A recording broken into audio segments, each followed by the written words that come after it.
मनुष्य हमेशा से ही जिज्ञासु प्रवृत्ति का रहा है और यही जिज्ञासा मनुष्य को धरती के सभी प्राणियों से अलग बनाती है। और यही वजह है कि आज हम इतने विकसित हैं। हम हमेशा यूनिवर्स के बारे में जानने की लगातार कोशिश कर रहे हैं, लेकिन बहुत ही कम जान पाए हैं यूनिवर्स के बारे में।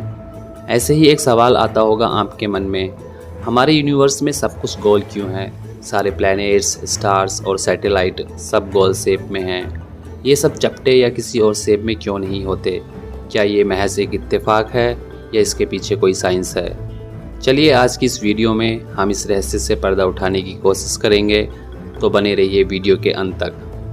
सभी स्टार्स और प्लैनेट्स गोल क्यों होते हैं? इसको समझने से पहले हमें ग्रेविटी को समझना पड़ेगा। हम सभी जानते हैं कि यूनिवर्स में सभी ऑब्जेक्ट्स एक दूसरे को अपनी ओर खींचते हैं। जो ऑब्जेक्ट जितना बड़ा होता है उसके खींचने की शक्ति उतनी ही स्ट्रॉन्ग होती है। ये शक्ति कुछ और नहीं बल्कि ऑब्जेक्ट का ग्रेविटेशनल फोर्स होता है, जिसे ग्रेविटी कहते हैं। हमारे सोलर सिस्टम में सभी प्लैनेट्स सूरज को ऑर्बिट करते हैं। क्या आपने कभी सोचा है क्यों सोलर सिस्टम के सभी प्लैनेट्स सूरज का चक्कर लगाते हैं? तो इसका कारण है सूरज की ग्रेविटी, जो सभी प्लैनेट्स को लगातार अपनी ओर खींच रही है। हालांकि ये सभी प्लैनेट्स भी सूरज को अपनी ओर खींच रहे हैं, लेकिन सूरज की ग्रेविटी इनकी ग्रेविटी से कहीं ज़्यादा स्ट्रॉन्ग है।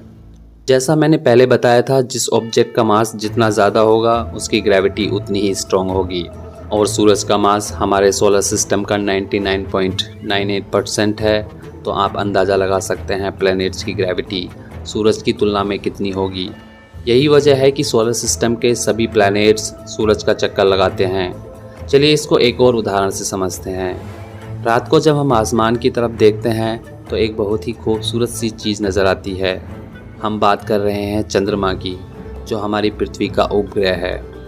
चंद्रमा लगातार पृथ्वी के चारों ओर चक्कर लगा रहा है। चंद्रमा का मास हमारी पृथ्वी के मास की तुलना में बहुत कम है, जिसकी वजह से पृथ्वी की ग्रेविटी चंद्रमा की तुलना में काफ़ी ज़्यादा है, और यही कारण है जो ये पृथ्वी के चक्कर लगाता है। अब आपके मन में एक और सवाल पैदा हो सकता है, जब सोलर सिस्टम का 99.98% मास सूरज का है और सभी प्लैनेट्स उसका चक्कर लगाते हैं, तो चंद्रमा को भी सूरज का चक्कर लगाना चाहिए। टेक्निकली देखा जाए तो ये सही भी है, लेकिन यहाँ पर एक कैच है।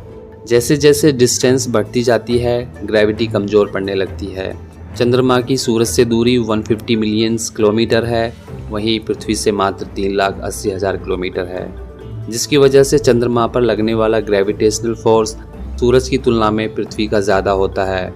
यही वजह है कि ये सूरज का चक्कर न लगा के पृथ्वी का चक्कर लगाता है।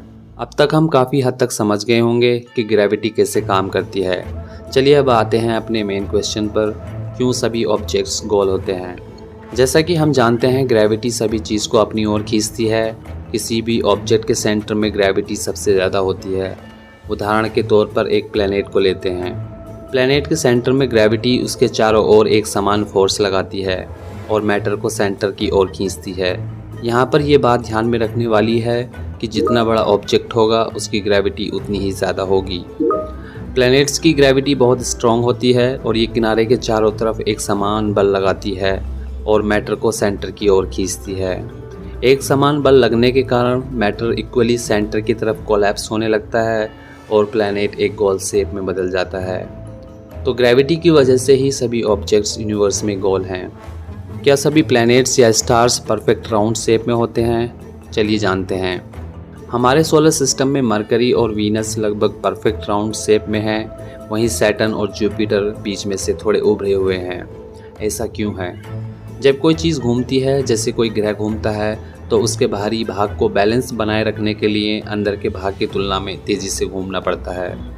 ये नियम सभी घूमने वाली चीज़ों पर अप्लाई होता है, जैसे व्हील, डीवीडी या फैन। किनारे की चीज़ को दूर तक और तेज़ी से ट्रैवल करना पड़ता है। जब कोई चीज़ घूमती है तो उसका मैटर बाहर की ओर भागने की कोशिश करता है, ठीक वैसे ही जैसे घूमते हुए टायर पर लगी मिट्टी। प्लैनेट जितना तेज़ी से स्पिन करता है, मैटर उतनी ही पावर से बाहर की ओर भागता है, लेकिन प्लैनेट की ग्रेविटी उसे बांधे रखती है, जिसकी वजह से प्लैनेट बीच में से थोड़ा सा उभर जाता है। मरकरी और वीनस बहुत ही स्लो स्पिन करते हैं, जिसकी वजह से ज़्यादा राउंड शेप में हैं। वहीं सैटर्न और जुपिटर बहुत तेज़ी से स्पिन करते हैं, जिसकी वजह से बीच में से थोड़े उभरे हुए हैं। अगर आपको ये वीडियो पसंद आई तो चैनल को सब्सक्राइब और वीडियो को लाइक ज़रूर करें।